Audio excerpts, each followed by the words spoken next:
I'm B. And I'm Sam. And we're two best friends who like to talk shit about smut, wingspan, and sometimes books. Join us every week for a new episode.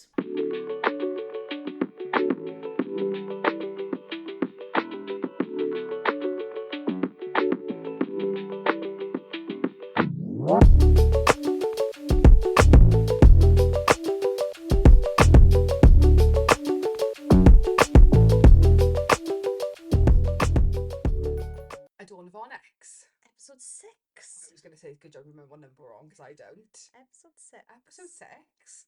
Our first one, we were drinking. Yeah. Because it's bank holiday weekend. Not drinking tea and water. Well, yeah, so alcohol. Yeah, happy Easter. Happy Easter. Although it probably won't be so when this comes out. It'll be the week after. Yeah, we got Iron Flame coming out in 2 days. It'll be a week delayed. But for us, happy It's Easter. And we're having a drink. So the quality of this could go downhill fast. Really, really fast. We'll see. Yeah. We are doing a Dawn of Onyx because very soon, on the 11th of April, I think it is, Promise of Peridot is coming out. Yes. I'm glad you say Peridot. That's what I've been saying. Yeah. And then I was like, is it Peridot? I don't think you pronounced it. Yeah, Peridot. Peridot is how I've been saying it. Yeah, I think so. So it won't be out in enough time for us to be able to read and record the 7th episode. I think date-wise, will it? No, 7th episode we're doing a Fate Inked in Blood. So we're going to do Fate Inked in Blood in between. Yes. And then we'll do Promise in Peridot. For episode 8. Which Yes. I think is really organised of us. We're really organised. Yeah. We've got a little schedule going. Yeah, we've got a little shared Google Docs with our schedule. Yeah. So we're reading Fate Inked in Blood as we speak. Yes, I'm just a little bit ahead of Tiny you. bit ahead of me. I started just before you. I think I started on Saturday and then you started on Sunday. So far, I'm really enjoying. It was a bit of a slow burn for me. It was I don't know, I think I was just getting to grips with like how to say all the names and stuff. Yeah, I just really like, not that I didn't expect it to be bad by any means, but I've been like pleasantly surprised by it. I didn't realise it was like Norse mythology. I hadn't really read anything about it. That was quite cool. All I knew is that it was like Viking romance. That's all I knew. That was apart from that. I to be fair, I purposefully kept away from any like and I did the same with the Dawn of Onyx because you'd already read it, but I was like, I don't want to know anything. So I went into this blind without knowing what it was going to be out. So I read this last year for the first time. I'm trying to remember how I came across it. It probably just would have been like a book talk recommendation, and it was on Kindle Limited, and it was like. Yeah, because it's not an author like that we read, is it? What's her name? Kate Golden. So this is her debut novel. Oh, okay. So she's never written before. She probably, I can't even speak. God, I had one wine. I can't even speak.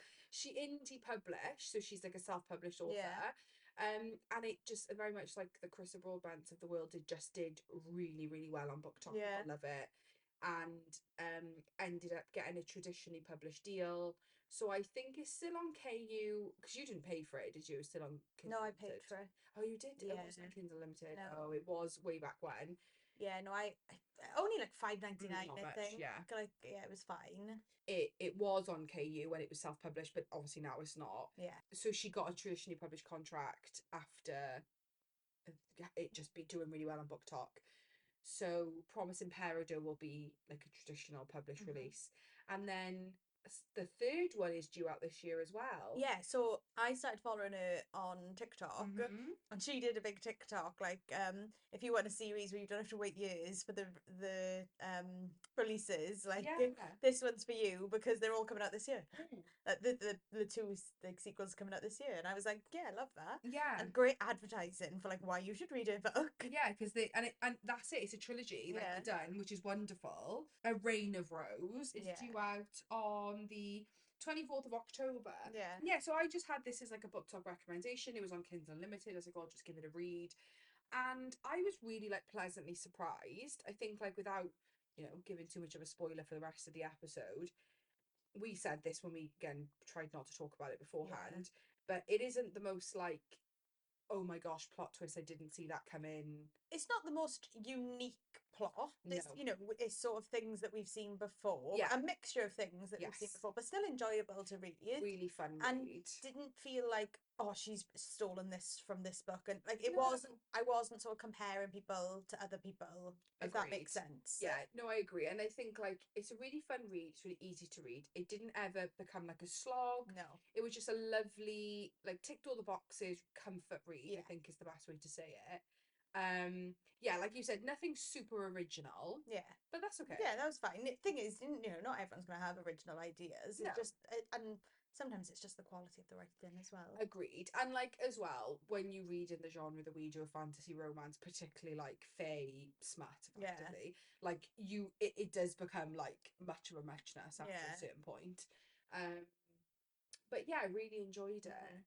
So we start in a little village, like a bit of a nothing village. They've got nothing. In Amber? Yes. So the world in this book, I think, is there a map in the beginning? I can't remember. Yes. There is a map. Where it's explained that like all the continents, I don't know if they would consider it a continent, like regions, kingdoms, are named after precious stones. Which I think is like that's what they mine in that region. I don't know, because I feel like Amber had like nothing to offer. Maybe. But it's the kingdom or the continent of Evendell. Okay. And then you've got the Onyx Kingdom, the Peridot provinces, the Opal territories, the Quartz of Rose, and then the Kingdom of Amber. So yeah, all different kingdoms. So we start in the Kingdom of Amber, which is a bit like Autumn Court. Yes. It's all autumnal leaves. It's all like the trees are dying. And it's all like very cold and whatever. And we meet Arwen, who is a young girl. She's like 20-ish, she lives with her mum and her sister Lee, and her mum is really sickly. But they don't know what is wrong with her.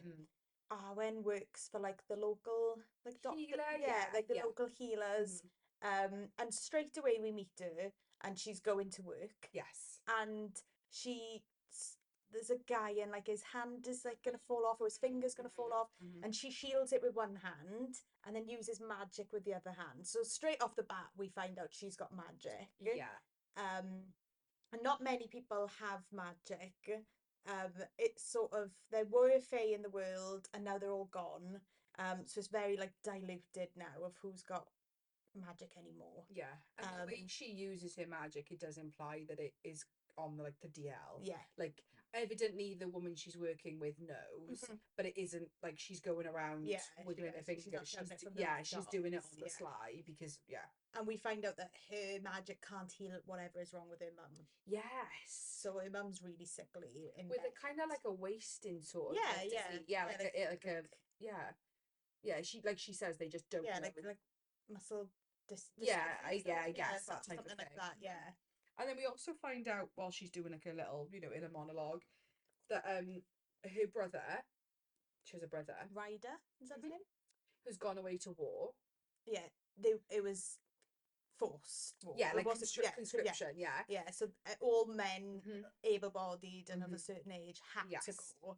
So he went, and so did his friend Halden, who is a love interest. I don't think they'd ever slept together, but I think it was like heavily implied that they had strong feelings for each other. And it's been 2 years since they left, and a year since their brother's letters stopped coming. So they are assuming they're dead, but they don't want to sort of admit that they're dead. And do we get told at that point who they're fighting? They're fighting against the Onyx Kingdom. It is. We get straight away. Okay. So Amber is like really down in the south, and then the Onyx is like way up north. They're like opposite ends of the continent. The first sort of plot point that happens is they sit down for an evening meal, her mum and her sister, and the door bangs open and there's her brother. He's stolen a chest of gold from Onyx soldiers, and he's like, let's get on a boat because we're losing this fight. So let's get on a boat and sail for... Isn't it to Ruby? Garnet. Sorry. Garnet Kingdom. So there's like 2 continents separated by the Mineral Sea. So you've got the Jade Islands in the middle, and then the other continent is the Pearl Mountains, the Bitter Wastes, and then the Garnet Kingdom. And that, which is called, and that is pretty much shaped like the UK. Yes, but they both are actually, I think. Yeah, they're both quite similar. And then across the sea, kind of where Ireland would be in real life, you've got then Amber, Rose, Opal, Peridot, and Onyx. Yes. So their plan is to sail for Garnet Kingdom, which sort of is also south. So it's like just like south. One straight line. Yeah, effectively. Yeah. Wants them to get out. So they leave the house. They haven't got time to really pack anything, and they're halfway down to the docks, and she realizes that she's left her mum's medicine behind. So she sort of like brews a home medicine for her mum out of like natural things. Basically, she like boils up leaves and different to keep things. her like ticking over. So she says, I'm a fast runner. That's another plot point right at the beginning, is she's a really fast runner. She runs for miles every morning before work. And I think as well, one of the other things that we get told probably at this point is that her brother and sister are not her full brother and sister. I think that's we get told about her stepdad quite soon when she's talking though in a monologue, that her mum had her. That's all we're sort of told. That's it. We don't really get no mention of her father. And then married her stepdad. Yes. Then they had her brother, who's maybe like a couple of years younger than her, and then her younger sister.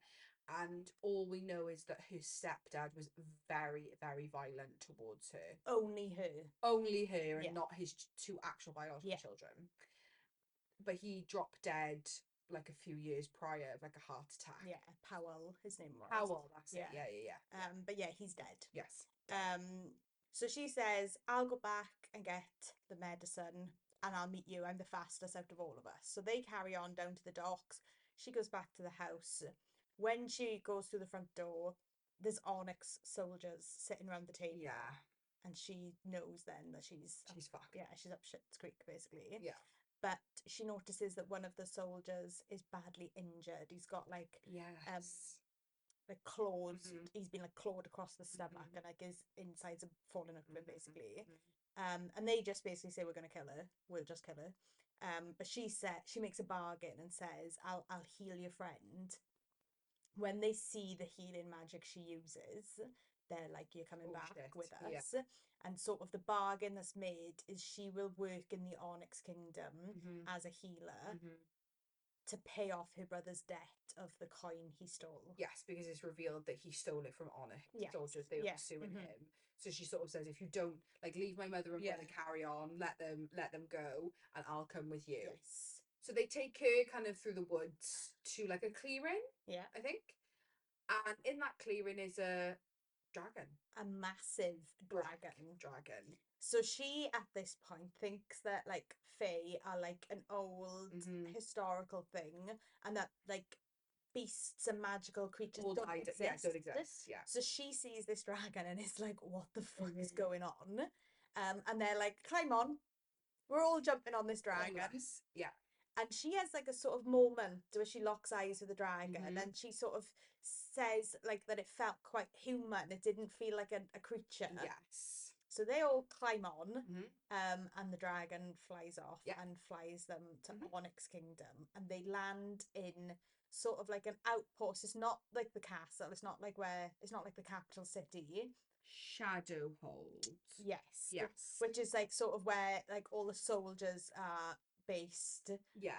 Kind of like a military outpost with a castle. Yes. Yeah. And she gets put straight in the dungeons. Straight in the dungeons. No talking about. Yeah. And I should say at this point, just to jump back, she's only in like a little slip dress because she takes off her tunic to wrap the guy's wound. When she's healing his stomach, she takes her tunic off to wrap around him. So she's in like a little camisole slip dress type thing, and that's it. And then she's just thrown into this dungeon, Yeah. and she has panic attacks. She does, yes. And as soon as she's in this cell, she doesn't do well in confined spaces. And I think it said that Powell had sort of like a little wood workshop. Yeah, like a shed. Yeah, so like in it. Quite a small space, and he would effectively abuse her in this like really small space. So she gets put into a cell, and that's kind of her. it triggers her then for a panic attack. Yeah, so then she, while she's in this cell, starts getting a little chatty with her cellmates. Yeah, there's a guy sitting next to her who I think realizes that she's going through something, like she's struggling from her breathing and things. And I think it says there's a bucket of water, and she's like splashing her face with water. So he tries to distract her,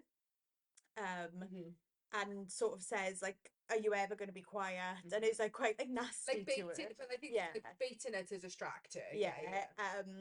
And then he says something like, "Oh, you should be used to the cold where you've come from." And she's like, "Well, how do you know where I've come from?" And he just sort of changes the topic and carries on talking to her. And he's got like a fur jacket on, and he gives it to her to keep warm. And then she tries to go to sleep, and he's gone when she wakes up. Yeah. So she's like, "Oh, okay, they must have killed him, or if he's escaped, I want to know how." And at this point, has she started? I think she does start to talk about what she knows of Onyx Kingdom. Yeah, so like the king is like a Riz king, and he like just sleeps with women all the time. What? You said Riz and stopped. I thought, is she gonna say Riz as in Riz, like Riz? And then you carried on. That's not what I was expecting you to say. Sorry. I was thinking, yeah, he's like a Riz king, and he's like sleeps his way around the kingdom, and sort of just a bit of a boy, and also really, really violent. Yeah, that was the first. Oh, sorry. He sleeps with everyone. He's shagging everyone. No, I was gonna go with he's so Onyx Kingdom, Onyx, like the warriors, the king, all of them are seen as just like violent brutes who are like very much the enemy. They've kind of waged this war on Amber for like no reason, and and they're sort of described as being a bit like sadistic, like like the torture. Yes. So then the king, I think she mentions he's like unwed, not interested in marrying, just like you said, whizzing his way around, shags everyone, and like very bloodthirsty, violent individual. That's all she sort of knows of Onyx. So the guy who is sort of like overseeing her in the cell takes her to the healer's like room. They call it apothecary. Sorry, yes they do. And he says like, you're gonna work here basically. And there's a man in there who's unwell, and she heals him with her special magic. And he turns out to be the girl's grandfather. What's her name? Mary. Yes. And Mary comes to meet her, but that's later on. But while she's in there, her cellmate turns up, and he's slashed open by claws. Does he jump through the window or go out through? So he comes in, she heals him obviously with her magic healing, and he says that he escaped. So she's like, "You need to tell me how to escape. I'm planning on escaping." And then guards come in, and he runs and jumps out the window. She quickly heals him, and he does a runner. Also to note, now she's seen him like in the daylight, hot. Yes. And then she's like, "Well, I'm going to be taken straight back to the fucking dungeons after this. This is my life now. I work as a prisoner. You need to get me out." And then he says, "They can't find me. Let me go. They come in for me." Jumps out the window. But then when the guards break through the door, she kind of thinks like the way they are like asking after him, it isn't like... because they're just sort of like, "Oh, he's done it again." And off they go. And that's that. Yes. And then she's taken back to the dungeon. She is, yes. And obviously an empty cell next to her. And then the cellmate turns up outside her cell. And he's talking to her. And he says, "Are you still planning on escaping?" And she says, "Yes." And it's an interesting conversation at this point. It's like as if he's just come back to see her. And she's like, "Well, tell me how you escaped. Like, give me information." And he's like, "Oh, time's up. and he runs off. Yeah. Then she's leaving the apothecary from like a day's work, and she says she wants to look at a painting, and it's like a really erotic painting. Yes, it So the is. guy who looks after it sort of like turns his back because he doesn't want to. I think she overhears. Yeah, she's trying to listen. Yeah. So she pretends that she wants to look at this like saucy painting. Yeah. No, I don't think she realizes it's saucy. No, and then when she actually stands to look at it, she's like, "Oh, this is really uncomfortable." Yeah, so she's like looking at like the corner or something. But she can overhear the throne room, which is nearby, and that's what she's trying to like gather information on. So she does that, and then does she just storm in? I think she does. No, not at this point. Oh, okay. So she hears the king saying talking about like a prophecy or like something that a seer has seen, and says that we're running out of time. Yeah.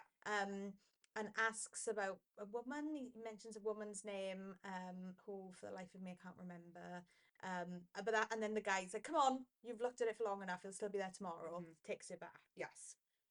So she realizes that the lock on her door is really rusty. So she gets the guard to like sort of talk to her while he's locking her in, and she puts her foot against it so that when he slides the deadbolt, it is like shutting. Yeah, she can escape. So that she decides then that this is the chance I'm going to escape. So she runs so far, and then like the commander of the army catches her. Yeah, because kind of outside the castle are all like the war tents effectively. So all the infantry are camping. Then there's the castle, which is like more of a sort of community, gated community. This fucking sicko, who was he one of the ones that he was one of the ones that found her. I thought he was. Is a bit of a bastard. Yeah, so sorry to say, the guy who's sort of guarding her and walking her back and forth every day is the guy she healed. Yes. Barney, yeah. Yes. We don't get a name for this other guy, do we? Yeah. Oh, at that point, do we? Yeah. Oh. Griffin. Griffin. Who is horrible. Disgusting. Piggy man. Yeah. And it's implied that he's dragging her back to his tent to have his way with her. Yes. Then the prisoner shows up. Yes. And stops him. But comes out of a tent, I think is the way she describes, like, comes maybe even out of the tent. Like a big, like, grand... A big tent. Yeah. Yeah. So, and she thinks, like, oh, it must be, like, where he's being kept. Yeah. Or tortured for information or something. And he sort of says, "What are you doing?" Yes. And the guy drops to his knee. Yeah. And is like, "My grace." Yeah. So she realizes that it is King Kane. Kane. Who has been a little prisoner buddy. Does he have a surname? I want to say Ravenger, but it isn't. No. That's prisoner. Ravenswood. Isn't it Ravenswood? Or is that just the name of the place? Ravenwood, you're right. Yeah, Ravenwood. Ravenwood. Kane's so hot. Sorry, what a hot name. It is. So when this like little plot twist reveal, the prisoner she's been in cahoots with is actually Dark Daddy King. Yeah. Grizz King. Kane. Was it a plot twist? No. Like it's like a bit off. Yeah, you sort of assumed like that it wasn't as it seemed. But I think, like we said about this, nothing is like a but it was just like I read it in like 2 days. Yeah, such a fun read. Like it was a really fun It's the perfect length. It's not too, it's enough. I think it's a really lovely little series. And I think after the second one we'll be like, oh wait, because I just think because you've only got one book, it's like as if you just read the first Avatar. Like you haven't got much to both of you. So he sentences Griff to death. Yes. Straight away. We love it. Like fucking not having it. And he takes her into the throne room to talk to her. And she sort of says, like, "You've been lying to me, blah, blah, blah." Yeah. And then she says, "If you're going to keep me as your prisoner and make me work for you, I want quarters in the castle. You're not staying in the dungeon." And I was like, fair play, Arwen. Go on. Yeah. Because she's working. Yeah. She's not just a prisoner. He's making her work. So, like, you know. So he puts her up in a room. Yes. In the castle then. So she's going to work in the apothecary every day. Dagon is there. Like the main healer, yeah. She tells him what happened with Griff, and he gets really upset by that. Yes. And starts training her with a sword. Yes, because she can't physically defend herself. Every morning before the apothecary opens, they fight outside. Yeah. Every single morning. Yes. Then she works. Yes. And Mary comes into the apothecary because her grandfather left something behind. Yes. And she says to Dagon, "Oh, I've got texts for you to translate for me," or something along those lines. And she starts talking to Arwen. Yes.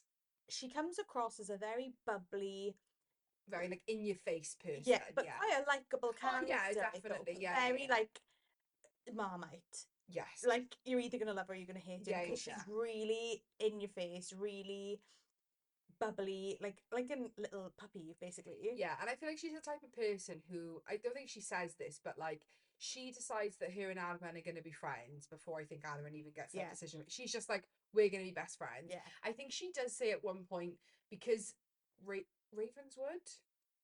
No, that's just his surname. What's the place called again? Shadowhold. Shadowhold, not Ravenswood. Shadowhold is like a military outpost, but there are families who live there. Yeah. Like, her dad or her granddad was a part of like the military, but is retired, so she's lived there her whole life, but there aren't many like, and I think children. Her parents aren't there.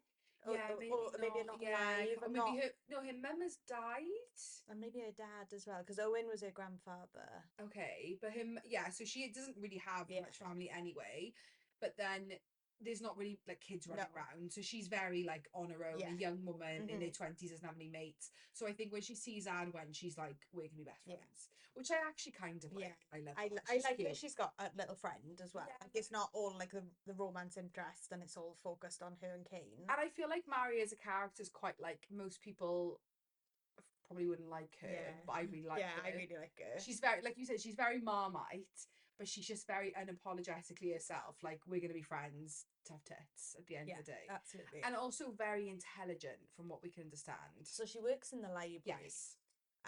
And she sort of says to Arwen, I've read every book in here basically.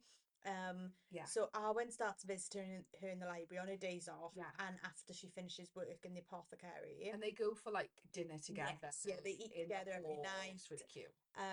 But Arwen asks her for all the books on medicine. Yes. And they find a cure for her mother. Yes. Well, or they find a disease that very closely matches her mother's disease. That a flower that only blooms in Onyx can heal. Only during a harvest moon. Yes. Which is like, and they're like 2 weeks from the harvest moon. And it's only at midnight on that night. So that's sort of then what she's aiming towards, is she's gonna be there at midnight to find it.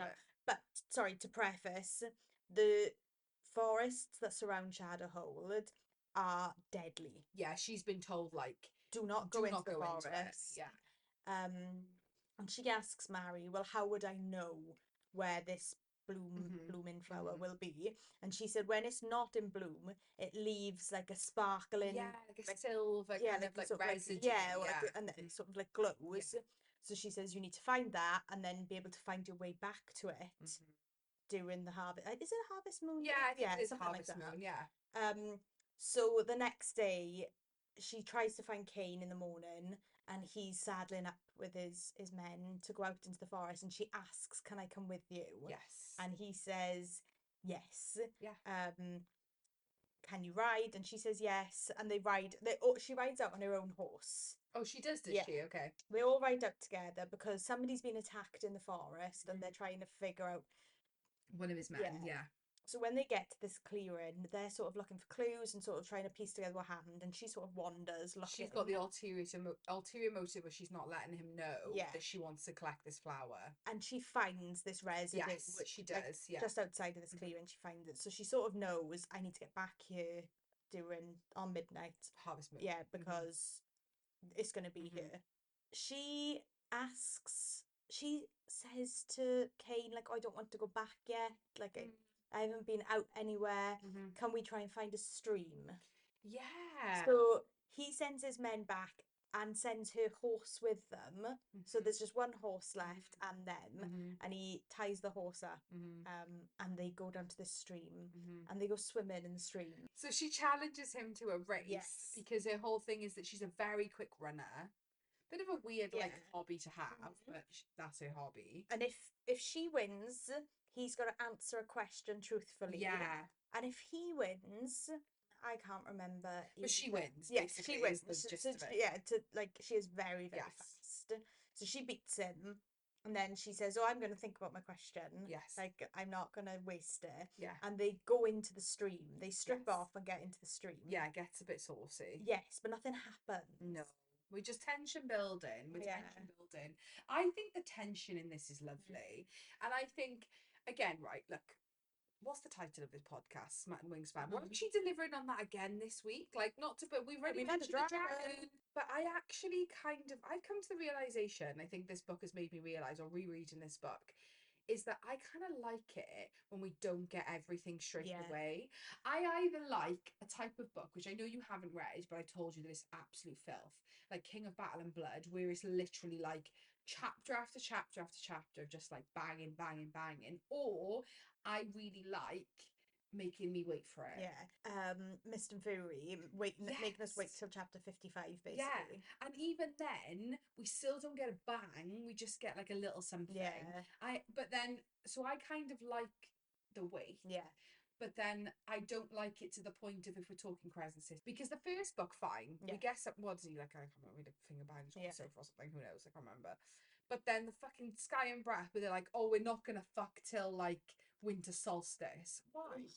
We're 2 books in, and you're still not. Yeah. So I feel like what I like about this, I think she does tension really well. She does. And even really well. You know, maybe not the full shebang. Yes. It's still all a bit like, oh, it leaves you wanting more. Like when I read the next book now, I'm like, oh, I need more. Whereas I feel like a lot of books just give it, you know. So sorry, it gets it does. It's not. So it does get a bit steamy, and he sort of put his hands either side of her head, pressed against a rock in a lake. We live very from blood and ash. You know, the cave scene. And then she says, "Set me free, please. Let me go." And he's fuming. Yeah. And he just gets out, gets dressed, and gets on the horse. And she says, like, his body heat against my back, like every jolt of the horse, like pressing into me. Yeah, because they're right back together. Yeah, and they don't speak. No. The whole ride back, they don't say a word together. Yeah. And then they get back, they just dismount and go their separate ways. Yes. So she knows now where this flower is, but also Kane is in a right mood with her. Tamping. Yeah. They're not speaking. No. So then she continues helping Mary in the library. She's healing. And Mary's really interested in texts about magic and witches. And Arwen's like, "You need to tell me like what's going on, what we're looking for." Because she's like, "Oh, will you help me read these texts?" Are we sure that, sorry, just to go back, are we sure the throne scene hasn't happened yet, where she goes into the throne room and speaks to him, and his like best mate, who's also his like royal guard, is there? Oh yeah, what's his name? I want to say it's like Alec, but maybe I'm wrong. Sorry, Griffin is the guy. Griffin is his best friend. I've got the other guy wrong. Oh, okay. Who's he?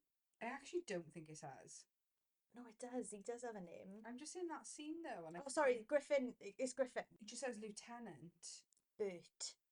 Yeah, Bert is the bad guy. Okay, okay. Griffin is his mate. Sorry.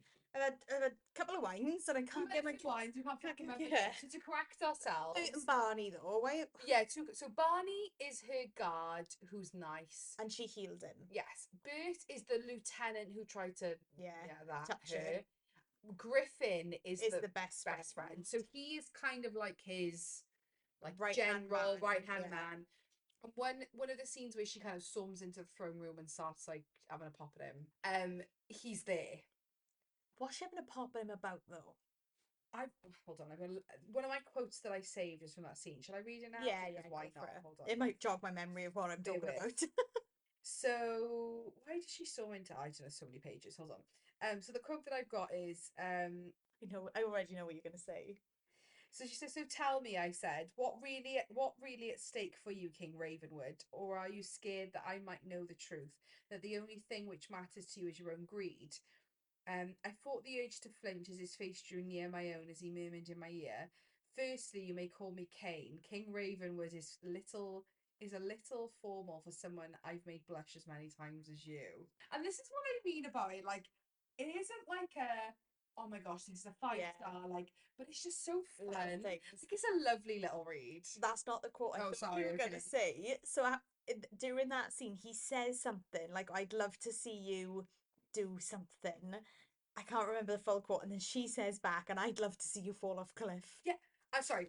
I also had that highlighted. Yeah. She says, "I'd love to see you jump off a cliff," or something. Brilliant. Hold on, let me go find my little quote. Absolutely brilliant. I'd love to listen to you fall off a cliff. Which is great. Yeah. He, like, I think she, again, considering this is like her first ever novel, the way she writes tension is lovely. Like, it doesn't feel cheesy, it doesn't feel forced. It's really quick, it's really witty. Like that little, I've made you blush so many times. We love it. So he has a commander, like a guard, who's like his bestie.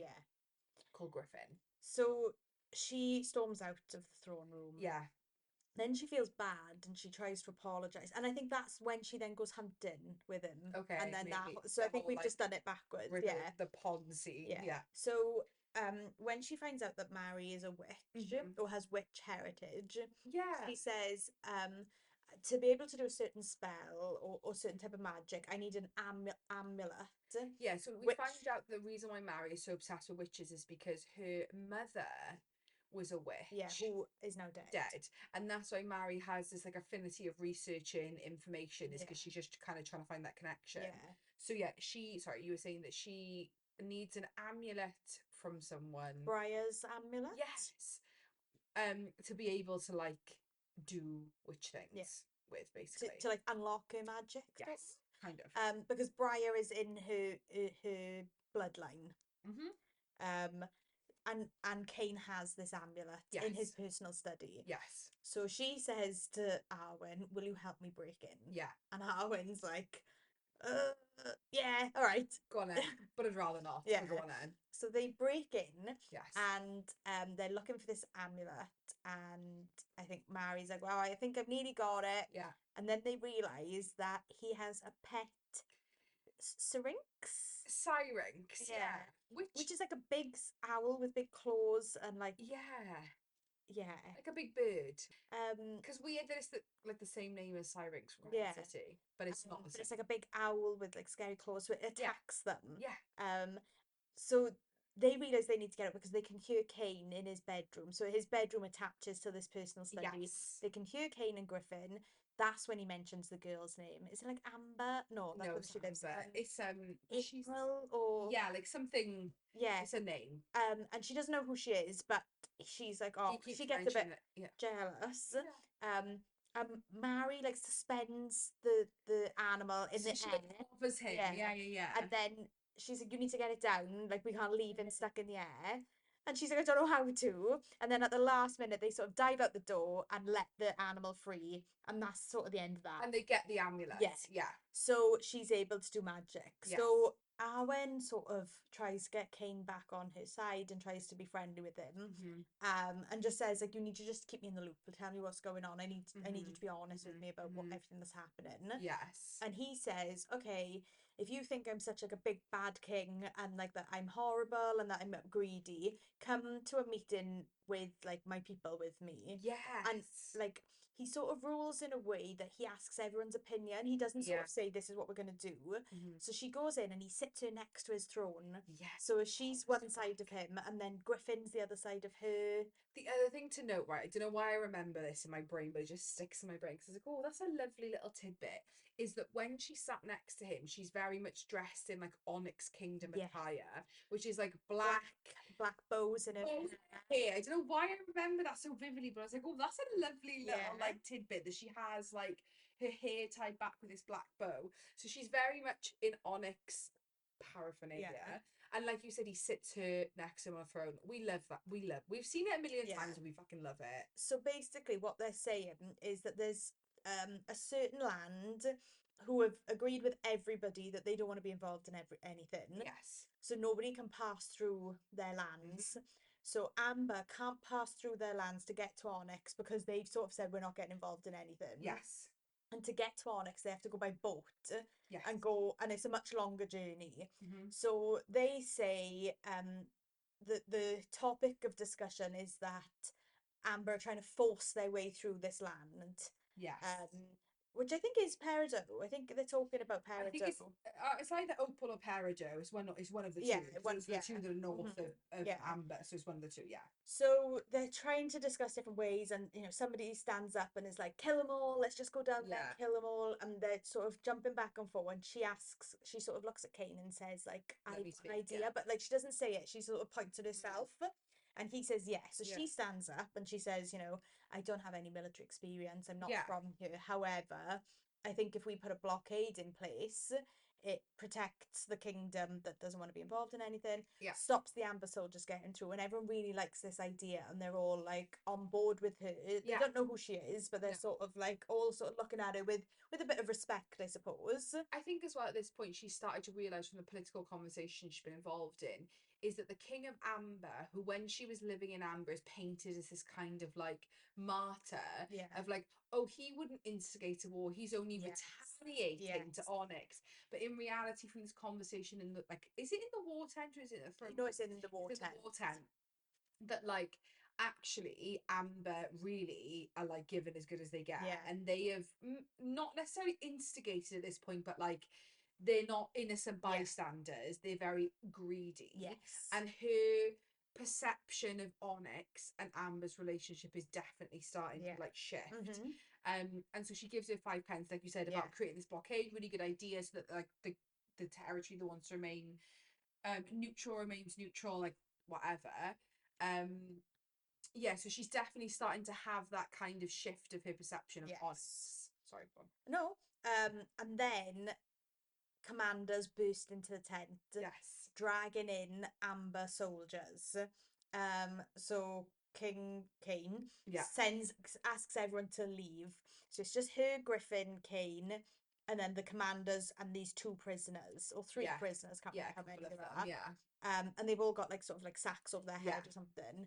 And they force them to their knees, they rip the sacks off, and one of them is Haldon. Who was her childhood bae who's gone missing. So I sort of assumed he was going to pop up again, because they'd talked about him quite a lot in the first couple of chapters. So I was a bit like, oh, we're going to see him at some point. But I was like, oh, this is interesting. So she obviously straight away is like, unarm him. I know him. And Cain says to him, like, do you know her? And he's like, she's my betrothed. We were supposed to be married. But when I think she says that, she kind of mentions that like she can see the cogs turning in his head when he looks at her. So he can see. Obviously she's in onyx colours. She's very well fed. She's not being tortured. She's wearing onyx coloured, onyx clothing. And like she can see the cogs in his brain turning, and then he just blurts out, she's my betrothed. Which is not true. No. By no means. No. Like, she is not somebody who had enough of like a political standing that needed to have like an alliance. She could marry whoever the fuck she wanted. No. She definitely had like the hots for him, and they evidently had like a relationship, but it wasn't like we're gonna marry each other once we get back. But he obviously says that because for a reason. And he says, kill him. No hesitation, kill him. And she said, no, please don't. You might be able to get information out of them, for Amber's plan. So they put them all in the dungeons. But Cain wants to speak to her after that. He's really mad at her that she had a betrothed and all this stuff.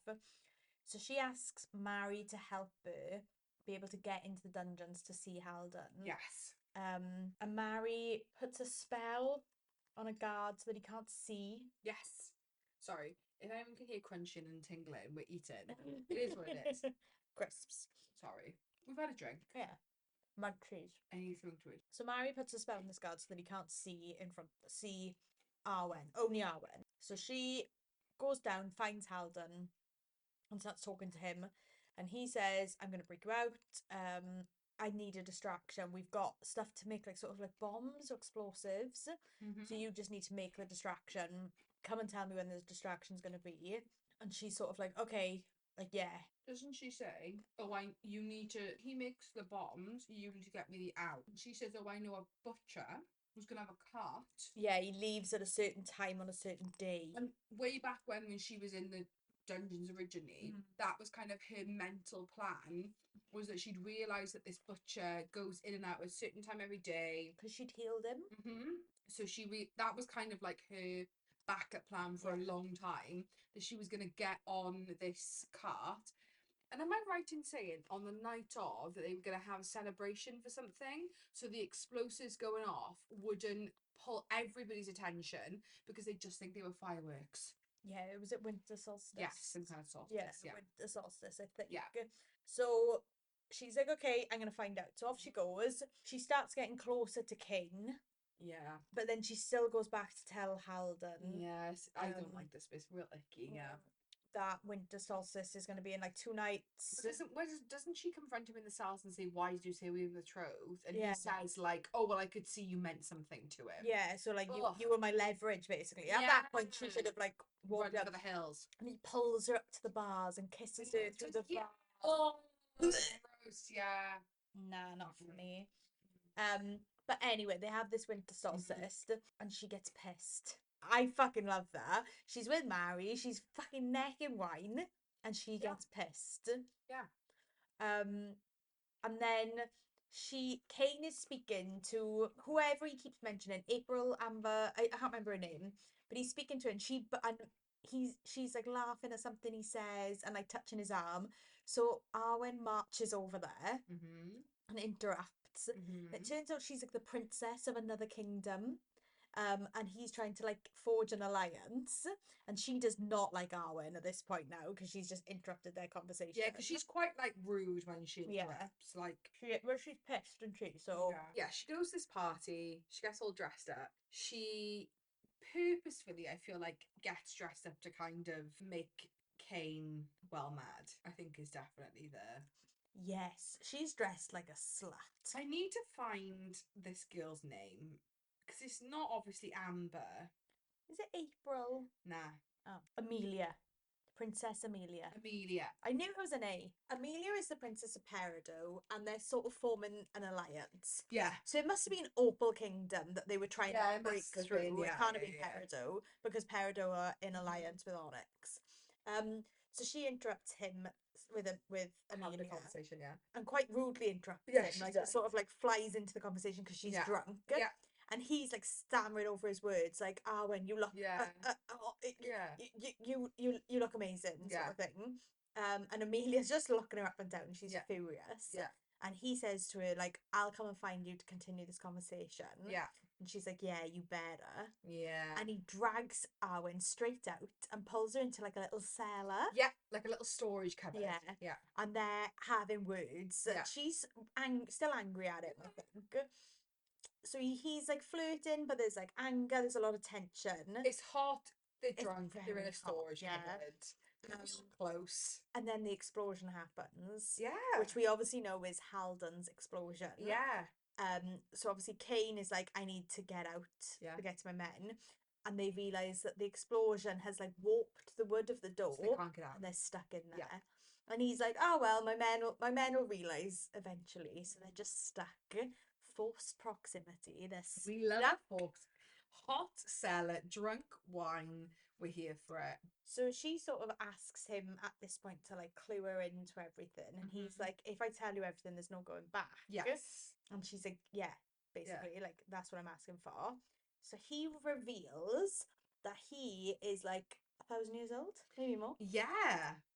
He's Fae. He's Fae. And his dad, King Lazarus. Yes. Is like the big bad guy that he is fighting against. Yes. He's the fucking dragon that she rode on. Yeah. He just shifted into a dragon. When she says like that it felt almost human when she looked into the dragon's eyes. It's because it was Daddy Kane. Yeah. And he felt it. As soon as she put her hand on him as a dragon, yeah, he felt like that she was something important. Yeah. He reveals all of this. She's like, no, because you're supposed to be a monster. Like, and he's telling her about King Lazarus and how he killed everybody else off except the Fae. Yeah. And Kane stood against him, yes, and got exiled, and yes, Fae got exiled with him. Yeah, some Fae did, yeah. So there's like basically 2 continents now. One which is supposed to be human, which is supposed to be Fae. But there's Fae on the human continent, yeah, because they've been exiled, yes, from the Fae continent. Yeah. So he's been the king for so long, but he's been pretending that it's changing to the sun. But it's not. And it's not. It's just been him all along. And he used to be sleeping with Amelia, but like years ago. Did he? What, sleeping? Yeah. Oh, did he? Okay. And he used to be sleeping with Briar, whose amulet it is. But he's like, oh, that was like 500 years ago. She's still alive somewhere. But so there's a lot of like revelations going on. Because why did he have her amulet? Yeah. So I think at this point she tells him like, oh my God, it was Haldon. I didn't realise that like we were on opposite sides. Yeah. Like, it was him causing the explosion because he knows where to escape. Yeah. And she's really sorry. She is really, really sorry. She's quite remorseful that she's given him an escape plan, basically. Yes. And then they get really close and they're about to kiss. And fucking Griffin breaks the door down. Yes. Yeah. Were you shocked that Kane was fey? No, I wasn't. Okay. I wasn't either. It was a little bit like, ooh, but it wasn't like. I wasn't shocked. Were you shocked that he was the dragon? Yes. Yes. Okay, thank you. Yeah. Because it didn't shock me that he was fey, but when it said that he was the dragon, I was like, oh, I genuinely just thought it was like a pet dragon. Yeah, same. Yeah. And while they're in this false proximity, she says, Mia Mari broke into your study and stole Briar's amulet, and he says it doesn't hold any magic. It's a fable. And she says, oh, and your pet nearly killed us. And he says, Acorn, he wouldn't hurt a soul. And I just fucking love that this like wild owl thing, big fucking giant thing. Acorn. Lovely.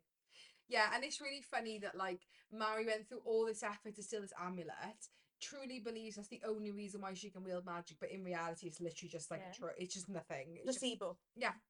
But I love that Arwen never tells her. No, she never tells her that it doesn't hold any magic. I know, it's really cute. It is. It's lovely. So then they do get away. The Haldon and blah blah blah. They do get away, and then she decides he lays with her in her bed.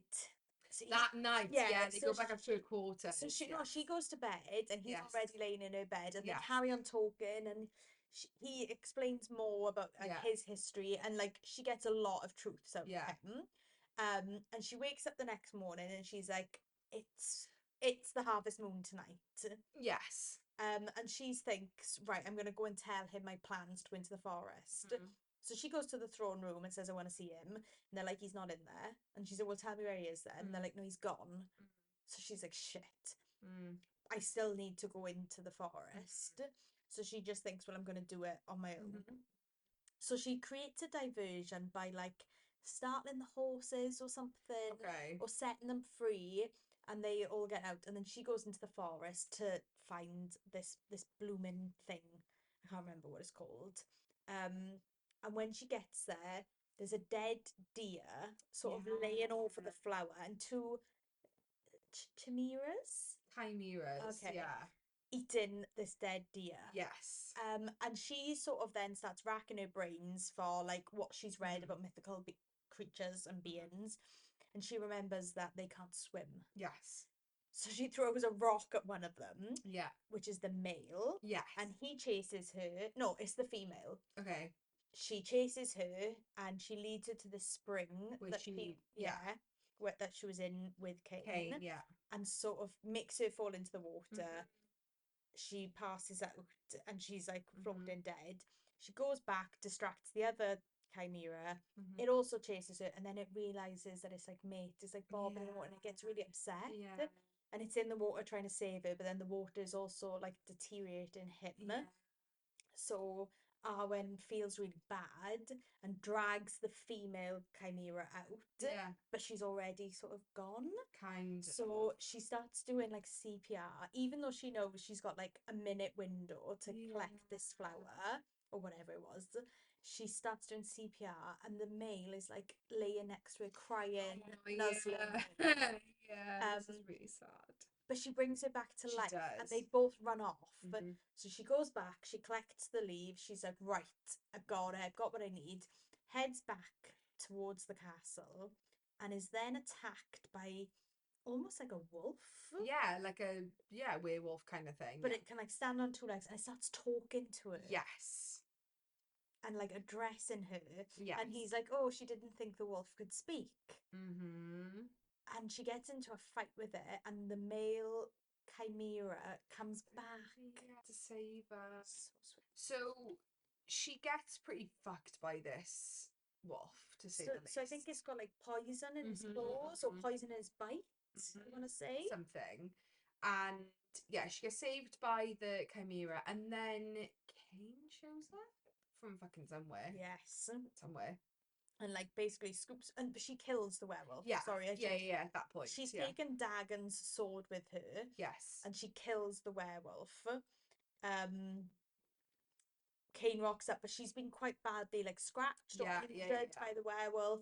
And I think earlier in the book it says that because she's got these healing powers, she heals faster. Like she doesn't get headaches from hangovers and like any like minor injuries. She like heals quite quickly, but she can't heal from whatever this poison is. Yeah. And she's like fading in and out of consciousness. And then he uses some sort of like fey power on her, which is all shadows that like envelop around her and put her into a sleep. Yes. And then she wakes up in his bed. Yeah. And he's sleeping next to her. Yeah. And I think she says to him, like, where are we? And he says, like, in my private quarters. And she's like, oh my God. Yeah. She puts one of his shirts on. And I love that. I think it's so fucking sexy. Love when, it. like, they put their clothes on and they're, like, drowning them. And, like, oh, it's so cute. Only because it would never happen to me. Like, Steve's clothes fucking fit me. So you think you're going to be like, oh, it's going to be so big on me. And then you're like, short. I'm like, oh, okay, these fit. Cool. And then he says that, like, Lazarus is upon them and that he's going to send them all to Peridot for like their safety basically. And that's when he was making an alliance with Peridot to he says like I was making an alliance with Princess Amelia because we need like them to fight with us against Lazarus basically. So he says that he's going to send her off. And she asks for Mary to go with her, and they say like, oh, okay, Griffin will go and get Mary. And then there's a bit of tension between Griffin and Mary, and like, love it. She's kind of obsessed with him. He's all like sunshine grumpy, like don't want to know, but low key, I think definitely wants to know.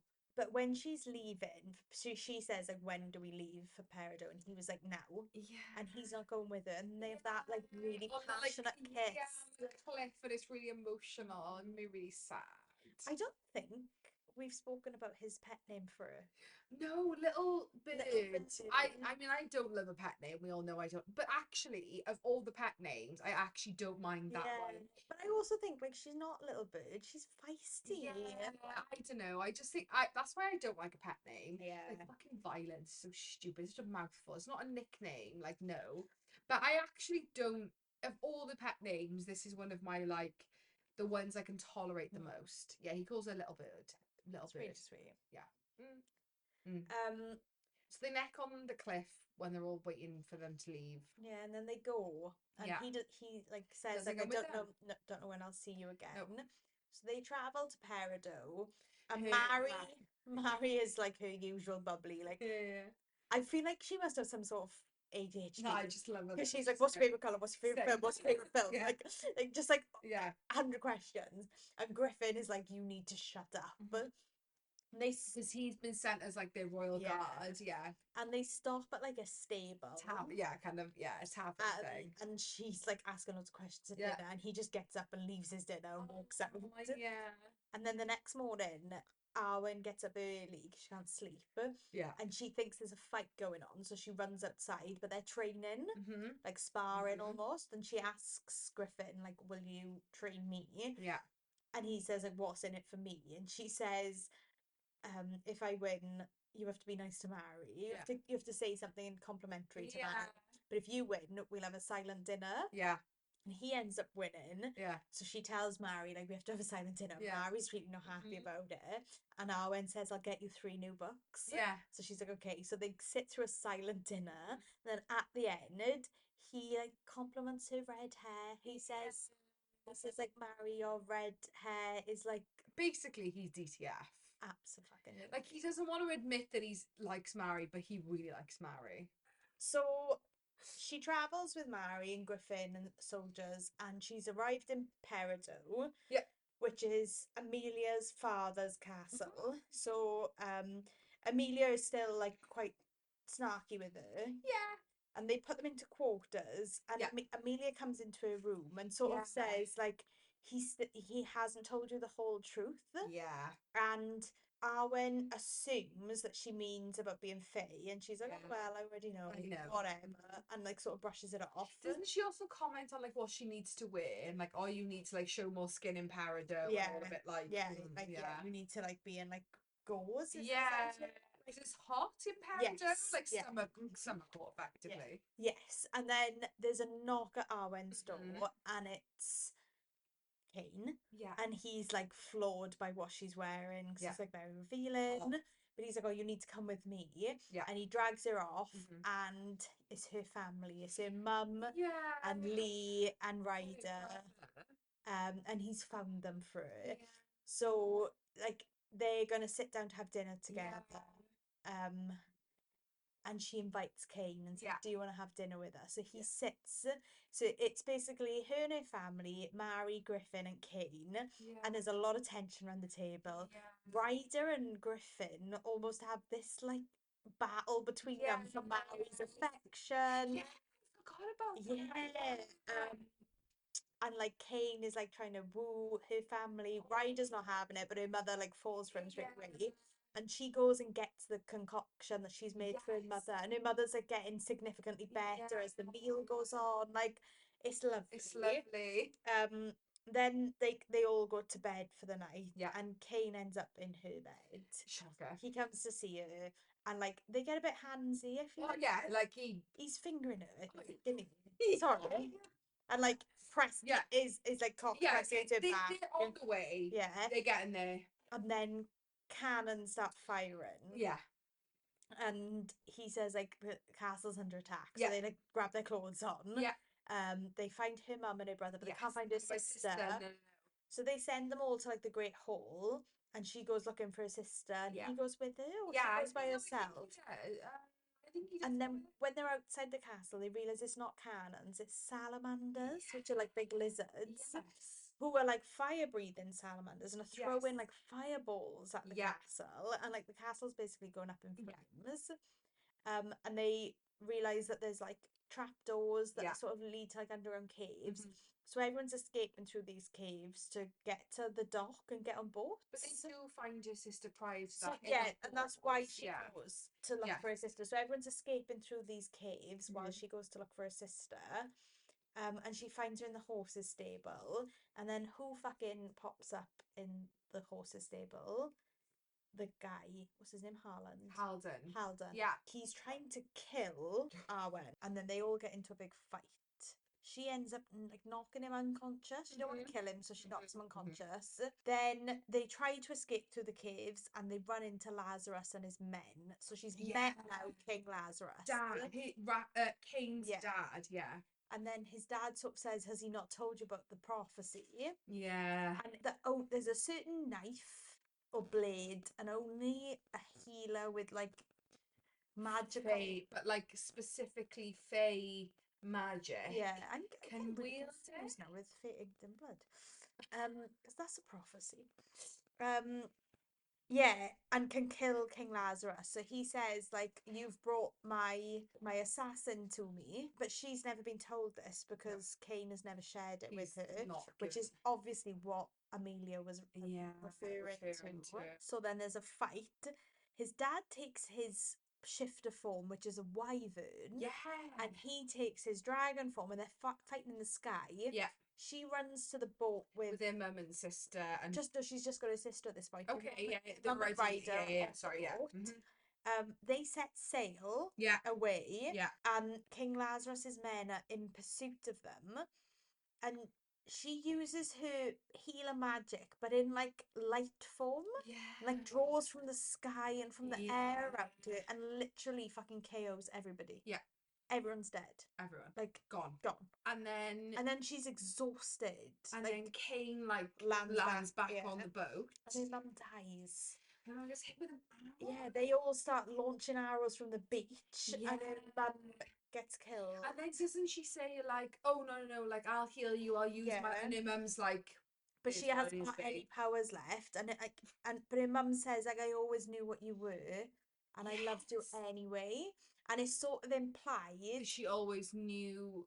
Sort of implies that Arwen's mum and dad haven't even been mentioned, that they're not brothers and sisters because the mother isn't her mother. No. It's sort of implied that she comes from like she's like full-blooded fae, which means her mum can't have been her mum. So yeah, like the power that she possesses is only capable of full-blooded fae, which obviously means that her mum was not capable of being her mum.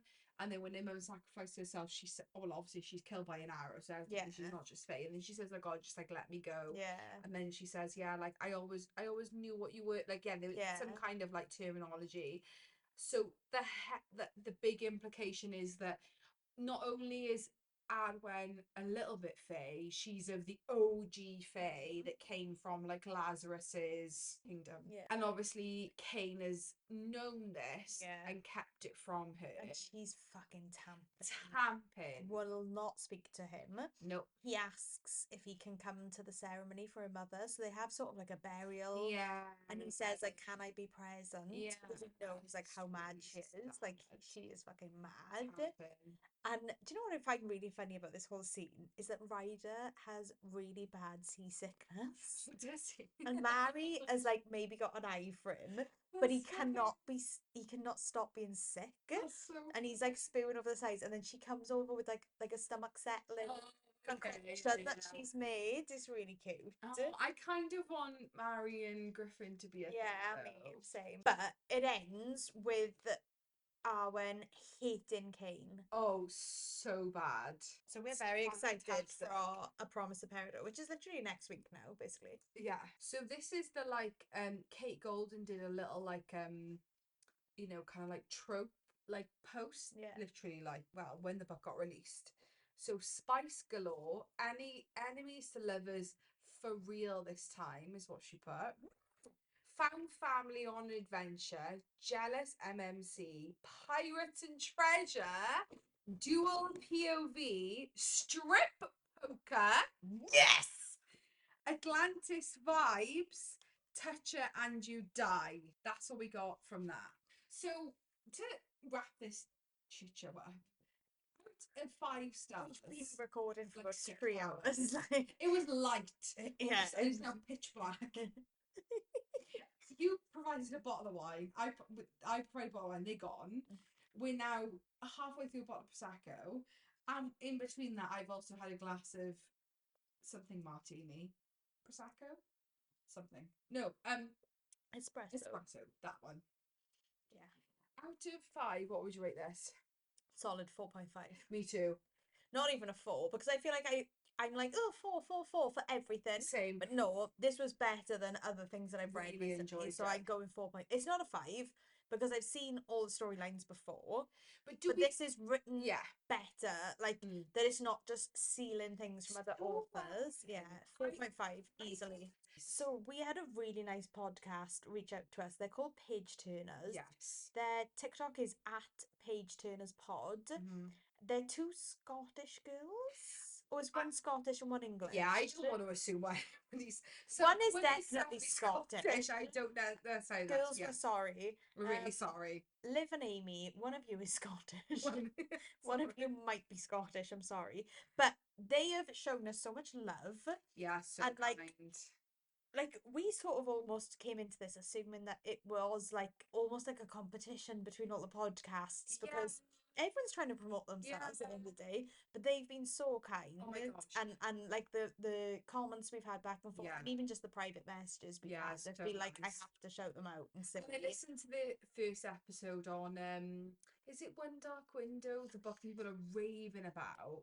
I've listened to the start of all their episodes, but as soon as they start talking about the book, I stopped. You want to read? Yeah, because with the first one, I bit the bullet, and I was like, do you know what? You're so funny. I'm just gonna like listen to it. But I think I messaged them and said like, you got voices for podcasts. Yes, because they've just got voices that you want to listen to. Like, they're so funny. But yeah, I just wanted to stop and say like, thank you to everyone.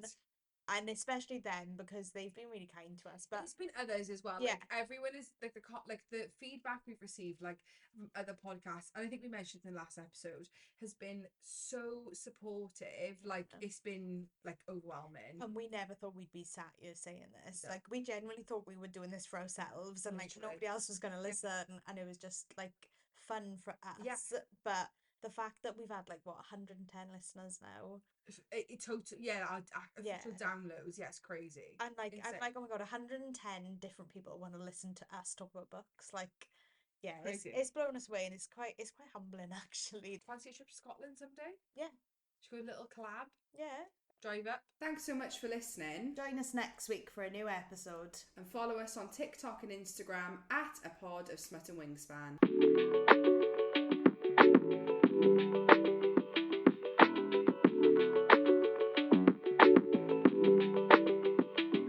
What?